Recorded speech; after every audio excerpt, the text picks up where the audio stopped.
Magandang araw sa inyong lahat mga kabiyahero. Well, ito ay isang pahapyaw lamang sa aking paninimula. Ayan, dadaling ko kayo kung saan madalas akong nagpupunta. Ito ang Marilake. Yes, mahilig ako dito kasi unang-una sa lahat, malamig ang simoy ng hangin. Maganda ang mga tanawin dito at syempre presko pa.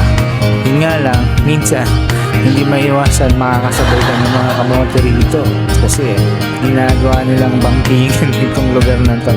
Pero anyway, kung hindi natin sila papansinin at i-enjoyin lang natin ang magandang scenery dito sa Marilake, well, napakaganda talaga ng lugar na ito at mag-i-enjoy ka. Alam mo bang nakakaalis ng stress ito, lalo na puno ka na ng stress or problema sa buhay, lalo na sa paninirahan natin sa syudad na alam mong pressure, magulo, masikip.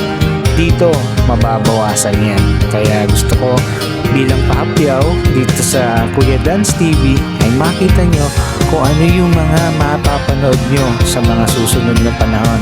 Pahapyaw lamang ito mga kaibigan, kaya hintayin natin ang mga masusunod na mga videos na i-upload ko dito.